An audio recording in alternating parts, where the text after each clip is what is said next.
안녕하세요. 입으로 터지는 영어 정쌤입니다. 혹시 형태소라는 문법 용어를 들어보신 적이 있나요? 영어로는 morpheme라고 하는데요. 문법적으로 어떤 의미를 갖고 있는 가장 작은 단위를 말을 합니다. 영어 형태소를 몇 개 예로 들어보면요. 명사 뒤에 달린 s를 보면 이 s가 이 명사가 복수구나 라는 의미를 부여하게 되죠. 바로 이 알파벳 하나가 형태소인 거예요. 이것 말고도 쉽게 접두어 pre 하면 앞이라는 뜻을 갖고 있고요. 전미사 tion, 션을 붙이게 되면 이 단어가 요 형태소에 의해서 이 단어가 명사구나 라는 의미를 갖게 되죠. 자, 이런 것들이 전부 형태소 morpheme스에 해당이 되는데요. 제가 여기서 형태소 한 개를 딱 던져볼게요. D, T. 어떤 문법적 의미를 갖고 있는 형태소일까요? 이 알파벳 한 글자가 의미를 갖고 있다니까요. 이 알파벳이 들어간 단어 예를 한번 볼까요? played, showed, went, had, should, could, might. 자, 이거 쭉 봤더니 느낌 바로 오죠. 형태소 T나 D는 바로 과거 시제를 나타냅니다. 동사가 T나 ED, D로 끝나게 되면 과거 시제구나 이런 느낌을 받을 수가 있는 거예요. 우리나라 말의 쌍시옷이 가장 비슷한 느낌을 갖고 있는 형태소인 것 같습니다. 우리가 문장 내에서 동사에 쌍시옷이 붙으면 우리 그냥 의식적으로 이게 과거인가 보다 이렇게 받아들이잖아요. 그런데 여기서 어떤 동사들은 원형 자체에 이미 TD가 달라붙어 있는 애들이 있는 거예요. 그 동사가 그냥 TD로 끝나요. 그냥 한번 볼게요. beat, bend, bet, bite, build, cost, eat, fight, get, hide, hold, hurt, lead, lend, let, meet, put, read, write, send, shut, stand, set, sit, write. 제가 웬만한 동사 여기다 다 집어넣으려고 노력했거든요. 자, 이제 이 단어들을 원어민의 시각으로 쫙 봐주세요. 얘네 이미 끝에 다 TD를 달고 있잖아요. 원형 자체에. 그래서 과거를 표시하고자 할 때 굳이 다시 TD를 달아주지 않는 거예요. 이미 달고 있으니까. 이미 과거 느낌이 나니까. 그래서 요 동사들은 과거형을 만들기 위해서 다시 TD를 붙여주는 거, 그 규칙을 따르지 않고요. 불규칙적으로 변하게 되는 불규칙 동사들이 된 거예요. 그냥 어떤 애는 규칙 동사, 어떤 애는 불규칙 동사 이렇게 막 생겨난 게 아니고요. 그리고 이제 이 불규칙 동사들의 과거형을 한번 볼게요. 여기 TD로 끝나는 불규칙 동사들의 과거형을 보면 제가 말씀드린 내용이 한눈에 이해될 거예요. 불규칙이라고 해서 제멋대로가 아니라 전부 뒤에 TD를 한 개씩 달았습니다. 물론 그 중에서도 좀 차이가 있죠. 불규칙 동사는 사람들의 입에서 오르내리다가 생겨난 거라고 했잖아요. 그래서 그 차이도 발음과 굉장히 관계가 있습니다.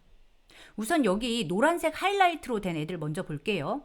원형과 과거형이 같은 애들인데요. 보시면 알겠지만 앞에 모음들이 단모음이라서 짧고 강력합니다. 원형에 달린 TD 사운드가 이미 강하기 때문에 그냥 과거형도 똑같이 써준 거예요. TD 사운드가 충분히 살아있으니까. 한번 읽어볼게요. beat, beat, bet, bet, hurt, hurt, let, let, put, put, shut, shut, set, set. 정말 그렇죠? 단모음이라서 강합니다. 반면 여기 파란색으로 줄쳐진 애들을 보면요. T가 아니라 D로 끝나거든요. D 사운드는 T 사운드보다 비교적 약한 사운드입니다. 그래서 과거형으로 만들 때 그 D 사운드를 좀 더 강하게 T로 바꿔준 거예요. 하지만 반대로 강한 T 사운드를 죽여가지고 과거형을 만드는 경우는 없습니다. 부드러운 D 사운드가 강한 T 사운드로 바뀌는 불규칙 동사입니다. bend, bent, build, built, lend, lent, send, sent, spend, spent. 정말 그렇죠? 자, 이번에 초록색으로 줄쳐진 애들 볼게요.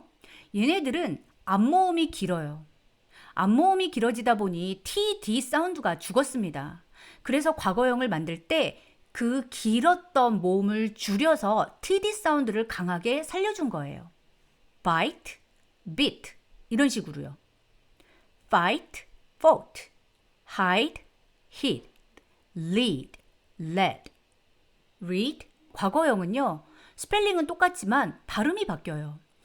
D를 강하게 모음을 줄여줍니다. read, read, read, write, wrote, write, wrote. 이런 설명 정말 더 징그럽다. 이런 기분 들 수도 있는데요. 이거 한 가지만 기억해 주세요. 이미 동사에 TD가 달려있다. 그러면 과거형을 만들 때 다시 TD를 붙여주지 않는다. 근데 발음할 때 그런데 과거형에서는 과거형임을 나타나기 위해서 TD 소리가 좀 더 강하게 들리는 식으로 바뀌었다. 끝. 자, 어때요? 불규칙 속에 나름 규칙이 보이지 않나요? 아무리 불규칙이라고 한들 과거를 의미하는 형태소 TD를 뺄 수는 없는 거예요. 100%는 아니지만 대부분 그런 식으로 적용이 됩니다. 이미 지미한테 TD 달렸으니까 TD 다시 붙이지 마. 이런 의미인 거죠. 자, 요런 동사들도 한번 볼까요? 여기에 나온 동사들은 TD로 끝나지는 않지만 그래도 불규칙인 애들이거든요. 근데 보세요. 역시나 과거형에 전부 다 TD가 달려 있습니다. TD가 바로 과거를 나타내는 애들이기 때문에. 자, 이렇게 불규칙 동사라고 불리는 얘네들이 그냥 밑도 끝도 없이 불규칙이 아니라는 거예요. 얘네 그냥 규칙 없이 막 나가는 애들이 아니고 나름 깔끔한 애들입니다. 자, 근데 요 리스트도 한번 봐주실래요? accept, 받아들이다, appreciate, 감사하다, connect, 연결하다, interrupt, 방해하다, invent, 발명하다, reject, 거절하다, avoid, 피하다, decide, 결심하다, pretend, 뭐뭐인 척하다, remind, 되새겨주다. 뭔 동사를 이렇게 줄줄 말하고 있나. 그렇게만 보지 마시고요. 요 리스트를 한번 쫙 째려볼게요. 이상하지 않나요? 얘네들도 아까 그 불규칙 동사들처럼 뒤에 전부 다 TD가 달린 애들이거든요. 근데 얘네는 전부 다 규칙 동사예요. 그냥 ED를 붙여줍니다. 얘네는 과거형 만들려면 그냥 얘네가 TD를 단 거와 상관없이 그냥 무조건 다시 ED를 붙여줘야 돼요. 규칙적으로요. 이거 뭐야? 또 예외구만. 자, 근데 아까 불규칙 동사 리스트와 이 동사 리스트를 한번 비교해 볼까요? 이렇게 나란히 놓고요. 자, 이쪽은 불규칙 동사 애들이에요. 그리고 이쪽은 같이 TD로 끝나는데 규칙 동사 애들입니다. 혹시 뭔가 차이점을 발견하셨나요? 네, 맞습니다. 제가 예전에 구동사가 어떻게 나타났는지 영어의 역사를 소개했던 영상이 있거든요. 아마 그 영상을 여기 카드를 클릭하셔가지고 먼저 보고 오면 조금 더 이해가 될 것 같은데요. 아무튼 요쪽에 있는 애들 있잖아요. 요 긴 애들. 얘네들은 프랑스어나 라틴 어원을 가지고 있는 단어들입니다. 그럼 요쪽 애들은요? 고대 영어예요. 고대 영어. 제가 그 영상에서 고대 영어는 좀 하층민이 쓰고 피집의 계층이 쓰고 좀 쉽고 이런 식으로 인식이 되었고 조금 고품격이고 지배 계층이 썼던 언어가 프랑스어에 기반을 둔 언어다라고 말씀을 드렸거든요. 그래서 그게 뭐 짜증날 수도 있는데 이게 엄청난 상관이 있습니다. 자, 아까 처음 여기 불규칙 동사 리스트 한번 볼게요. 얘네들은 어떤 애들? 고대 영어. 동사 대부분이 대따리 짧죠. 그리고 우리가 모르는 동사 거의 없을 거예요. 정말 많이 쓰는 동사입니다. 정말 쉬운 동사들이에요. 즉, 아주 오래오래전 고대 영어에 뿌리를 두고 있는 동사들입니다. 짧고 쉽고 오래된 고대 영어라. 네, 입에서 오랫동안 많이 쉽게 오르내리다 보니까 불규칙일 수밖에 없죠. 많이 쓰니까. 너도 쓰고 나도 쓰고. 반면 이쪽 리스트를 한번 볼게요. 여기 있는 동사들은 일상 어휘라기보다는 격식체인 프랑스어와 라틴의 근간을 둔 동사입니다. 격식을 차리는, 격식에 맞는, 규칙을 지키는. 네, 이 동사들은 나름 고품격 동사라서 난 함부로 불규칙하게 굴지 않을 거야. 규칙을 따르겠어. 뭐 이런 애들인 거죠. 불규칙 동사의 리스트에도 이렇게 재밌는 영어의 역사가 숨어 있다는 사실 놀랍지 않나요? 그래서 뭐 놀라운 건 놀라운 거고 재밌는 건 재밌는 건데 so what? 뭐 어쩌라고. 영어 공부에 진심인 우리 구독자님들, 우리가 알기만 하고 실제로 영어를 내뱉는데 써먹지 않으면 속이 쓰리잖아요. 오늘 영상의 핵심은 대부분의 불규칙 동사들은 대부분의 네이티브 스피커가 정말 일상생활에서 많이 써먹는 그런 동사들이라는 거거든요. 즉 우리가 몰라서는 안 되는 기본 동사들이 전부입니다. 영어 쓰는 애들이 정말 많이 써요. 많이 쓰다 보니까 불규칙 된 거고. 사실 제가 가장 하기 싫어하는 말 중에 하나인데요. 어쩔 수 없어요. 무조건 외워주셔야 돼요. 엄청나게 많이 쓰이는 이 불규칙 동사를 모르고서는 우리는 영어를 할 수가 없습니다. 근데 오늘 우리 또 100%는 아니지만 얘네도 어떤 나름의 규칙을 갖고 있다는 거를 배웠잖아요. 그러니까 좀 외우더라도 재밌게 외워주세요. 자, 마지막으로 제가 또 재밌는 질문 하나 드리도록 하겠습니다. 혹시 이런 의문을 가져본 적 없으세요? 동사 외울 때 왜 3단 변화만 있지? 동사의 원형, 과거형, 그리고 과거 분사형. 뭐 동사의 원형이니까 외워야 되고, 과거형도 과거형이라니까 외워야 되고. 근데 과거 분사는 뭐죠? 왜 여기 세 번째 밑도 끝도 없이 과거 분사형이 들어가 있나요? 그렇다면 왜 현재 분사는 넣지 않았나요?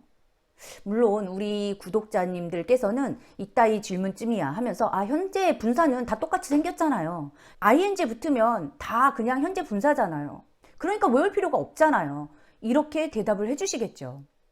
맞습니다. 현재 분사형은 그냥 ing만 붙이면 돼요. 예외가 없어요. 그냥 100%입니다. 모양이 다 똑같이 생겼어요.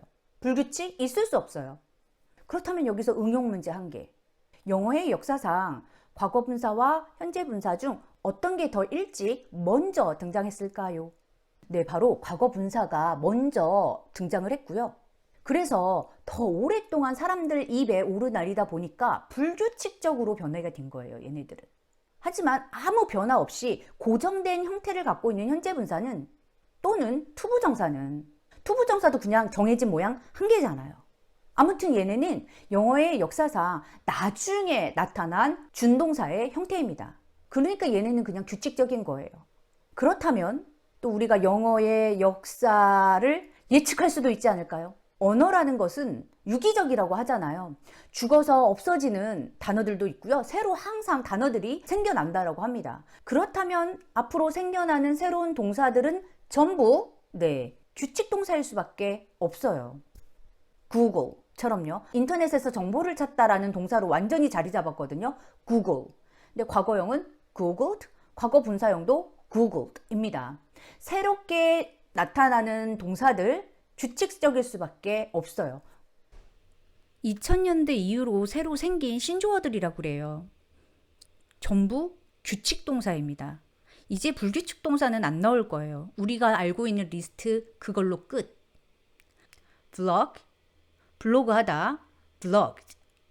unfriend, SNS에서 우리말로는 언팔하다, 친구 관계를 끊다. binge watch, binge watched. 몰아서 보다, 텔레비전 프로그램 같은 거 한꺼번에 막 몰아보는 거 있잖아요.